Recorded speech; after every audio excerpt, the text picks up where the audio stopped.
You know what? Tate's right.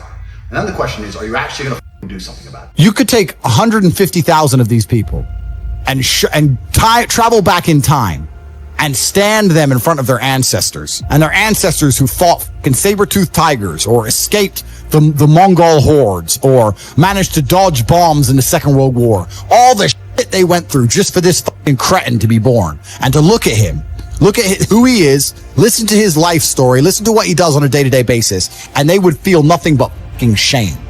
Your ancestors did all that struggling to survive, hunting and gathering, fucking avoiding enemies, anything it took, dying at age 30 from a tooth infection, all the they went through just for you to be born so you could smoke weed and jack off.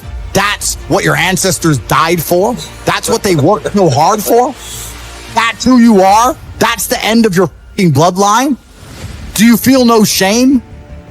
It's shameful. My ancestors will look at me and think everything we went through was fucking worth it. Your ancestors will look at most of these people, their ancestors look at them and feel nothing but fucking disgust. There are duties that men must fulfill, whether to God or to your bloodline. But this is a genuine long. I'll say this now. Of those 150,000 people, I guarantee even their fucking living relatives, their living parents aren't even proud of them. Like, the fuck, your own father's ashamed of you. And you don't even feel motivated to do shit. If you were to go and look your father in the eye and said, you know what, I could have been a UFC champion, I could have been a multi-millionaire, I could have been a race car driver, I could have been a nuclear physicist, could have done all these things, but I was busy on Pornhub. You think he's gonna be proud of you? No. And there's men here who will deny it, right?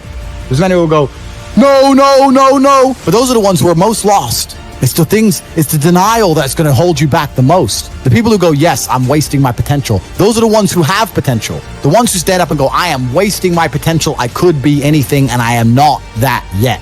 They have a chance. The men who go, well, no, actually, I'm fine. They're inside the matrix, fully slave-minded. They're a waste of time.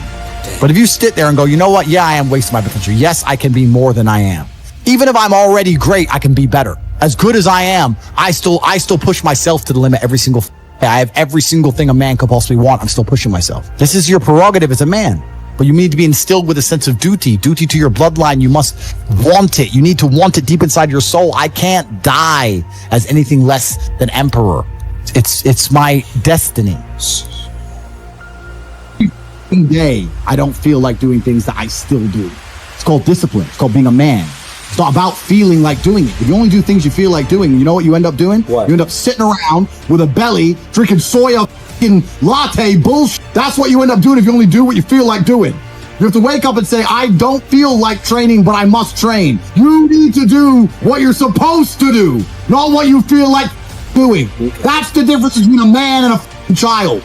You do not become a man doing what you feel like doing. You become a man doing what you're supposed to do. The men on the Titanic didn't feel like dying that day. It's your duty.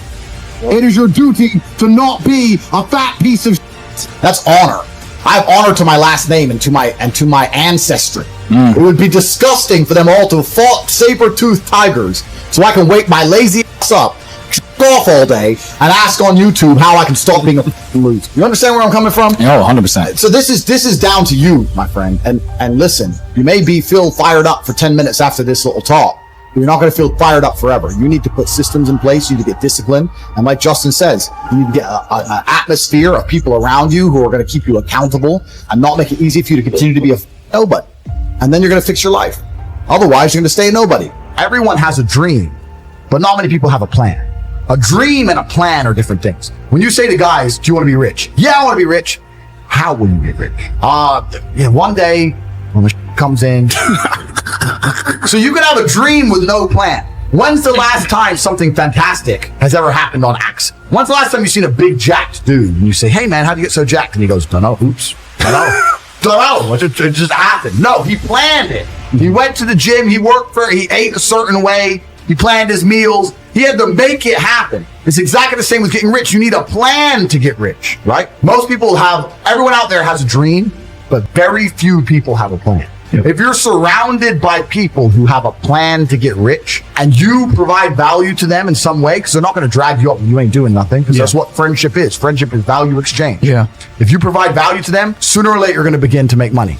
Let me tell you the fact, number one facet of a G mindset. Your life is never going to be worse if you walk through the world believing you are the man. You wake up, you look in the mirror and go, I'm the man. I am the man. There's no one on this planet who can do shit I couldn't do if I put my mind to it. I don't give a how good you are at piano. If I decide to play piano, I would be better than you at piano. And I believe that. I don't just say these things, I believe them. So the first thing you can do with your G mindset is you need to start believing you are the man. Even if you're not the man yet, even before I was world champion, I knew I was going to be the man. So I don't give a f. And I was happy to say that to anybody. When people called me arrogant and stupid and deluded, I just sit there and look at them and say, F you, I'm going to be the man.